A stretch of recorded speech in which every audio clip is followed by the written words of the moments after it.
Deebo Samuel. Yes. Now we know how the Deebo.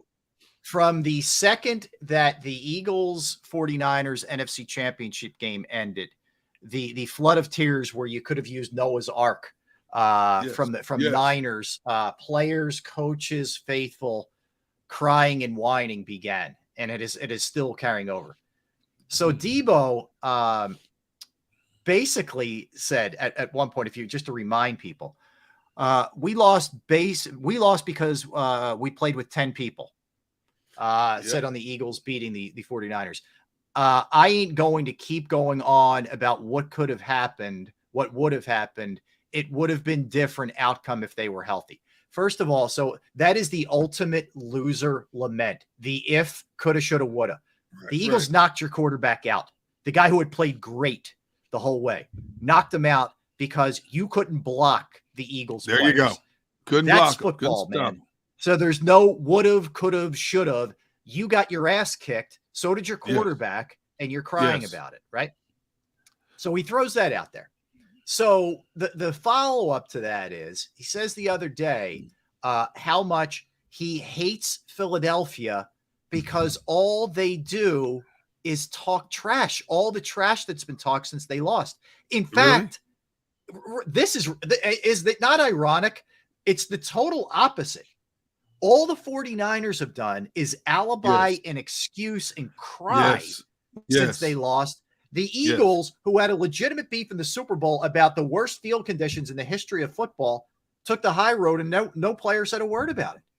Not one. You know what? All the Eagles said, it was, hey, both teams had to play on the same field. A few players said the conditions were bad. They prefaced it by saying the field was terrible, but both teams, from the head coach down to the players, both teams had to play on the same field. That's it. Yep. That's it. Here it is, first week of May, and the 49ers are still whining about a game that took place in early January. Seriously? Yes. It's crazy, man. It really is. And, A.J. Brown has jumped in on it, and he said an hour ago, Deebo, a troll, y'all. He don't care. He just want to start up. And he put a couple, kind of, laughing, crying emojis, whatever. So he's having a little fun with it. But, yeah, he addressed it, though. I mean, he got A.J.'s attention. But I'm just, I'm looking at this thing, and I'm saying to myself, dude, you don't get it. If you really feel that way, it's been the total opposite. You guys have been the ones crying, not Philadelphia.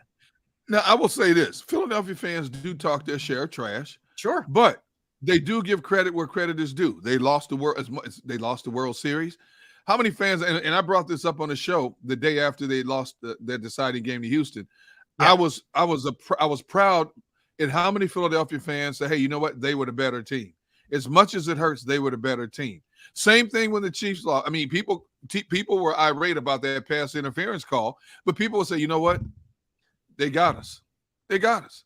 Well, this is an example of the thought process. So, Niners fan, what you want him to say, we're going to lose anyway? No, don't say anything. Take the loss like a man, Niners fan. And why? Because you got your ass kicked. In May. Yeah, take it like a man instead of a whining, crying, sniveling little baby. That's what I want. It ain't coming back. History is not going to reverse itself. It's over. And they're still talking about what happened in January.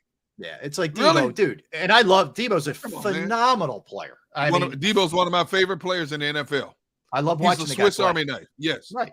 He's that Swiss Army knife, can do it all. But you know what? Stop crying about it. It's not going to reverse itself. It's over, dude. Move on. Yeah. That part's weak. Like, to me, that part is goodness. It's a physical game, and people get hurt. It's unfortunate. You'd love everybody to be healthy and just, hey, this is our best and your best, but it doesn't work that way. And especially when your coach is either dumb enough or arrogant enough to try and block Hassan Reddick with a tight end. Give me a break. How stupid is that? Dude, that's on you, man. You're trying to stop the guy who's a sack machine with a tight end. Give me a break. So anyway, all right. That was fun. It was kind of therapeutic. It's Friday. It's a nice day out. The yard's clean. I was playing Post Malone's Rockstar. It's a clean. You know what? This is the cleansing version of Sports Take today on this Cinco de Mayo Gunner Day. This is like an enema. No, I didn't go that far, dude. It's a sports enema. No. Let me clean it up a little bit. It's a sports spiritual cleansing on this edition of Cinco de Mayo Gunner Sports Take. Yes. That's what this is. I ain't gonna say enema. Come on, man. We're joking. It's a sports enema. Anyway, let's keep it above sea level here. Let's keep it above the toilet bowl. But here's the thing. As much as I'm ripping Deebo here, I like it. Let's a little smack talk. Never hurt anybody. Let's have some fun, man. I do like it. Anyway, all right. So here's what we have today, Gunner. Mike Sealski's going to be joining us next. Sports colonic. I love it. That's exactly what it is. Good one, Dag. Good one. Mike Sealski next. 2:30. Ed Kratz is going to join us. We'll talk birds, but we come back with Mike. Yeah. We'll hit it all, Derek. Sixers, Eagles, Phillies, everything with Mike when we get back. So don't go anywhere. And you know what? Before we get to all the local teams, I got to ask Mike right off the bat what we were just discussing. Sports Mike, hate. Yeah. Sports hate. What happened to it? He's he's so insightful with everything he says. I want to get his perspective. Mike, what happened to the sports hate like we had back in the 80s, man, when we hated Boston, when we hated teams? I got to ask him this. I got to ask him. All right, good. I'm in. All right, don't go anywhere. We'll talk to Mike when we get back. He's Derek. I'm Rob. We are Sports Take, JAKIB Sports YouTube Network. Let's tell you right now about Bravo Pizza of Havertown. I know I'm hungry, right? It's Friday. Great day to hit up Bravo Pizza of Havertown. Been going there since I was a kid. They have been family-owned since 1985. You got Alex and the crew just cranking out unbelievable fresh food made daily. No sitting under the heat lamp stuff.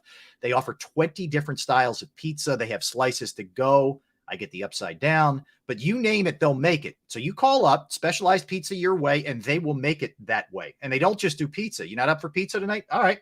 Fresh pasta, sandwiches, wraps, wings, salads. Bravo Pizza is also fully committed to the community. They have fundraisers for charities, for schools, for little leagues, where the proceeds go to those organizations. In fact, this Monday and Tuesday, they will be raising funds for the Eagles Autism Challenge, and Swoop will be stopping by. Yes, follow Bravo Pizza of Havertown, the Bravo Pizza of Havertown, on Instagram and Facebook for daily specials and promotions.